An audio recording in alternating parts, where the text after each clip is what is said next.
Good morning বন্ধুরা। দেখো সকাল সকাল তোমাদেরকে ফুল দেখাচ্ছি। আর এই যে দেখো কত ফুল হয়েছে গাছে, দেখো পুরো ভরে গেছে। আর এই ফুল তুলছে আমার মেয়ে, এই যে সাজিতে করে ফুল তুলছে। তোমাদেরকে দেখো আমাদের জবা ফুলটাও ফুটেছে, কত সুন্দর দেখো জবা ফুল ফুটেছে। এখানে এখানে আরেকটা জবা ফুল কালকে ফুটবে, এই দেখো করি কালকে ফুটবে। আর হচ্ছে দেখো এই যে সাদা ফুল ফুটেছে। সাদা ফুল তো আরও করেছিল মা, বলো আজকে তো ফোটেনি, একটাই ফুটেছে আজকে, দেখেন একটাই ফুটেছে।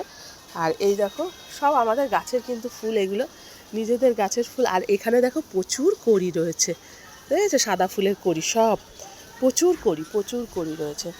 এই হচ্ছে আমাদের গাছ। আর এই দেখো আমাদের সব মিনি ছাদ, একদম ছোট্ট একটা মিনি ছাদ, যেখানে আমরা সব জামা কাপড় সব মেলি। আর এই দেখো আমার মেয়ে ফুল তুলছে আর তোমাদের কাছে আমাদের মিনি ছাদটা কেমন লাগছে সেটা অবশ্যই করে কিন্তু বলো, ঠিক আছে? চলো তাহলে।